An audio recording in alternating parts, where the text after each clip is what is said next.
Hello everybody and welcome back to the channel. My name is Brianna and this is For Pause in a Book. I make book and lifestyle related content, so if that's something that you're interested in, make sure that you hit the subscribe button down below. Today we're going to be testing to see if we can judge a book by its cover.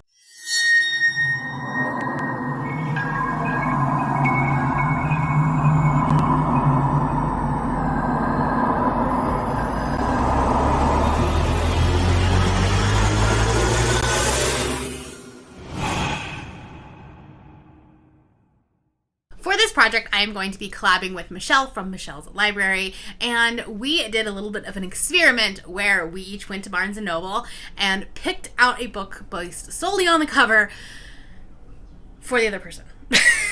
So this was interesting because not only are we picking things that like we think are interesting covers, but also what we think they would think.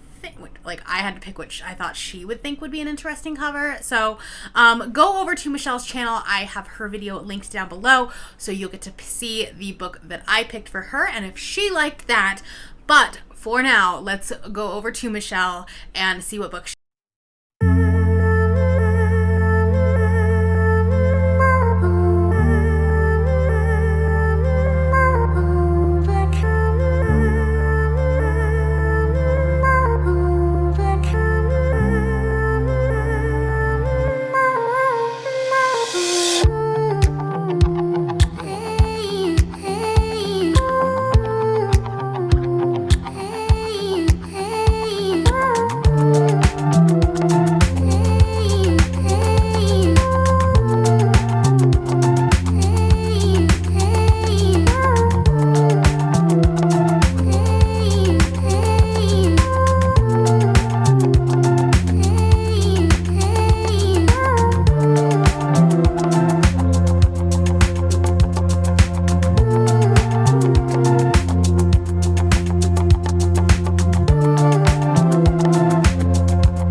So I think I'm gonna choose No Memes of Escape by Olivia Black. I think it's Black for Brie to read. I have to double check that she hasn't read this. I'm not gonna lie, the first thing I saw was the title, but it's just so good. I can't walk away without her reading this. So I feel like the title is part of the cover. Brie, I need you to read this. Hello, I'm back. So although I believe that A Memes of Escape had the best cover and the best title, it is second in a series, and I am not going to make Brie read a book that doesn't make sense because it is the second in a series. So I looked back on my footage, and all of the books that I recorded were ones that I love the cover of, but this was my second favorite. And I know this author, and it's The Death of Mr. Wickham by Claudia Gray. I have read a few of Claudia Gray's young adult sci-fis.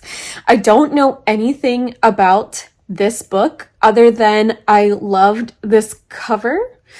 So, Brie, The Death of Mr. Wickham is your book. Okay, so she picked The Murder of Mr. Wickham by Claudia Gray. And I have seen this book before, but I have not, it's never been one that's necessarily called to me. For me, this immediately looks like a cozy mystery, which it kind of is.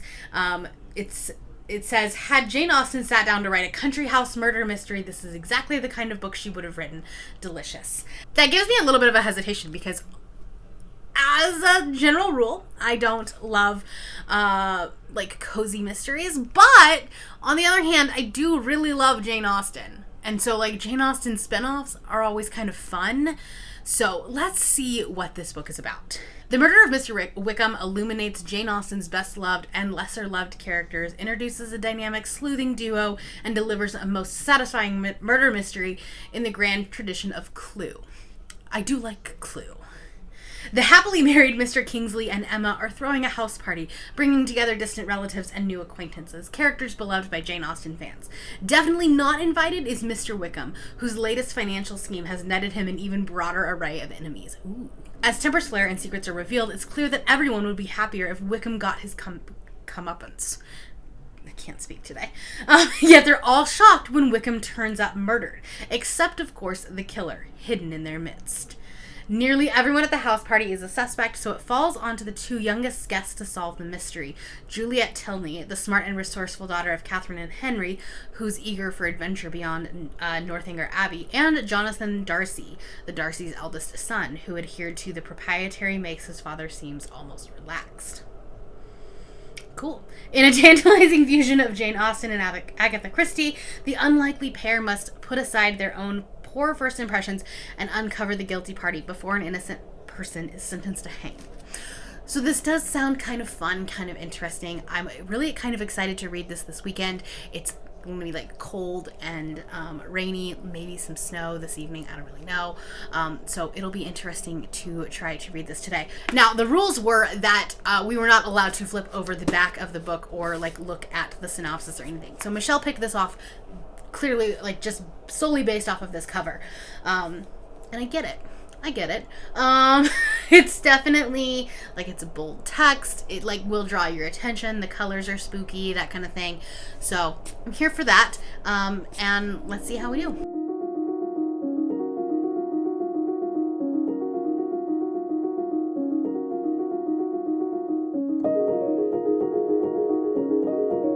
Good morning, everybody. I did not really update you guys last night because I was trying to read while watching football, and that doesn't work really well.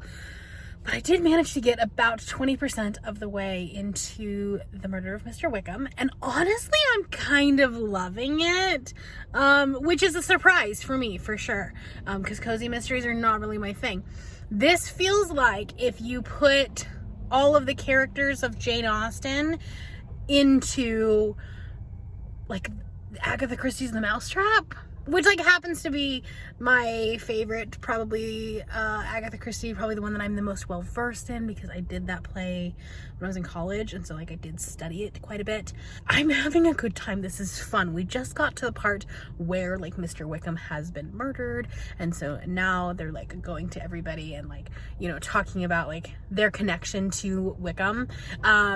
And prior to that, it was just like all of these like little like incidents, these little conversations. Sorry, it's very windy. I'm about to get on a road trip, and so I'm gonna listen to the rest of it on audio. But anyways, like Mr. Wickham is like a terrible person, but it's kind of fun like to learn this like backstory of like what happened after Pride and Prejudice, and some of the other books that Jane Austen did. Obviously it's lore, it's not like canon, but yeah, I'm enjoying it. So I'm gonna listen to the audiobook for a little bit longer while I drive down to southern Utah today, and I'll talk to you later. Completely unrelated to this book, but look how big this thing is. This is a king size bed for reference. And this is only halfway through June. So we're gonna get like, I think I have another 10 books to do. So 20 more rows, which I think would be, I think I did the math. It'll be like from here to the top, like another chunk. Yeah. So I think what I'm gonna do is make up a whole new blanket for July through December, because this is just the first half of the year. It is already a king-size bed. What would I do with something twice that size? Okay, let's talk about this book. Lights are very bad in hotel rooms, so I definitely look like I have jaundice. I promise I don't. But it's just a very warm, cozy light, which does not bode well for filming. And I didn't bring my tripod because I'm dumb. I should have done that. But let's talk about The Murder of Mr. Wickham by Claudia Gray. I am on page 200. I did the math. I mean, I like looked it up. 233. So I do have about 150 pages left of this.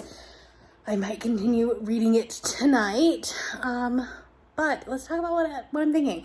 I'm having a lot of fun with this, surprisingly. And I think that this is interesting because, like, okay, let's talk about, like, perceptions in publishing, in cover design, and, like, who your target audience is, right? So this kind of does scream cozy mystery, but kind of like on the darker side, I think.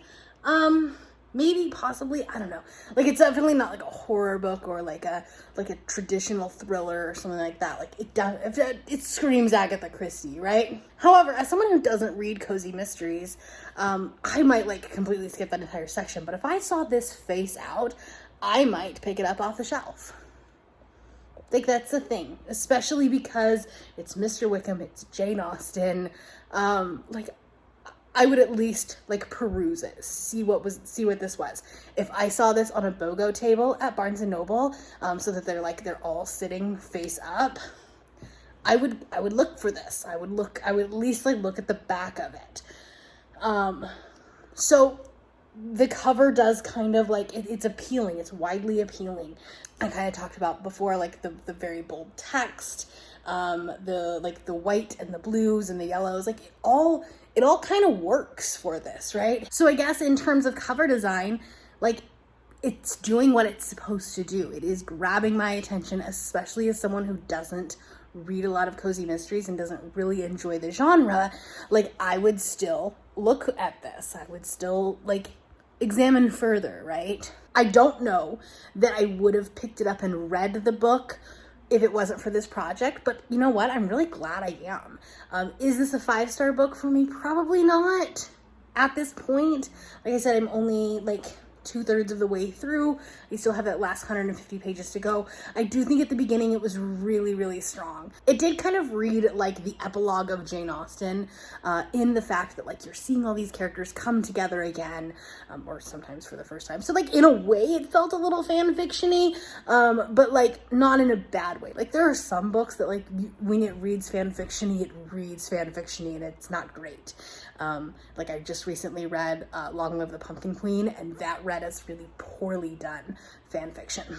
This one though, like it's doing an honor to Jane Austen's characters, and it's really cool because they're all in one world together. So you have Emma and Elizabeth Darcy and who else? The characters from Northanger Abbey are there. The characters from the characters from Persuasion. I was trying to like look up some of the characters that like I was a little bit less familiar with, just because like it's been a while since I've read Jane Austen, and like they're all there, and it's really fun. Characters that like wouldn't necessarily have interacted in Jane Austen's world are interacting in this, and they're all together at a house party, and like they all hate Wickham, and it's great.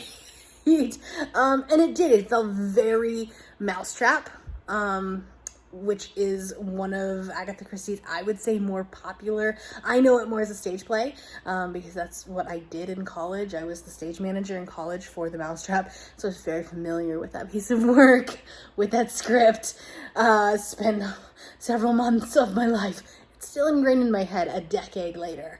So that being said, I'm getting these nostalgic kind of fond memories of this like enclosed murder mystery where like they're all snowed in and they have to kind of figure it out themselves because the authorities will not be there in time. So we're getting that. I'm also like just really wanting to watch Pride and Prejudice now, which like the 2005 version is superior.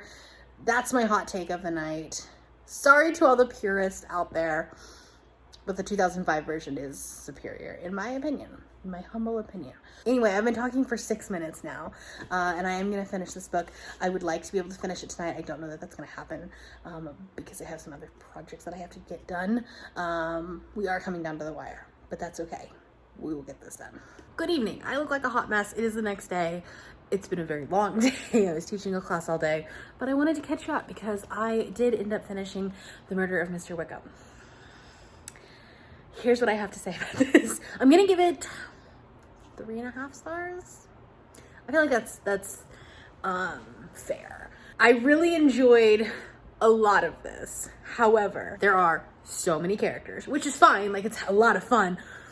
But I did notice that I was having to like Google, wait, which book is this person from? And so like, you really got to know your source material, right? Which is fine. If you know it, then you might absolutely love this book. I, however, was getting a little bit confused with how many characters there were, and how little difference in like just characteristics that a lot of them had. So when you were in someone's head, it was like you really had to pay attention to like who it was, because it doesn't mention like, oh, this is Elizabeth's chapter, like, right? So you had to be really like really aware of it. I also think that there are some pacing issues.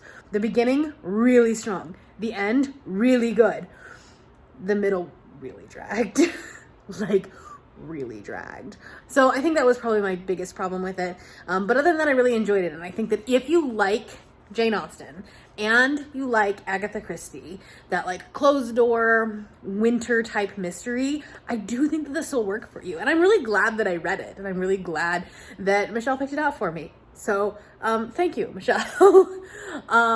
So I'm going to wrap this up and edit this video and try to put it out as soon as possible. So thank you so much for watching. I do have Michelle linked down below. If I can get the link for the video, I'll have it linked down below. If not, I'll have her channel. It'll be her most recent video because we're putting them out on the same day. I had so much fun with this. I'm going to try to do this again. We're going to do some sort of other experiment with someone else picking out like a cover challenge or something like that. I kind of like it when other people pick my books. So we're going to do another challenge. But for now, that is all I have for you. If you are new here and you have not yet subscribed, there's a little red button that you can do so down below the video. If you'd like to hang out with me more, I do have my very own Patreon. We have exclusive Discord, other exciting perks, fun stuff going on over there. The link for that is down below, as well as the link to my Instagram, Goodreads, and Twitter. Thank you all for watching, and I will see you next time. Bye!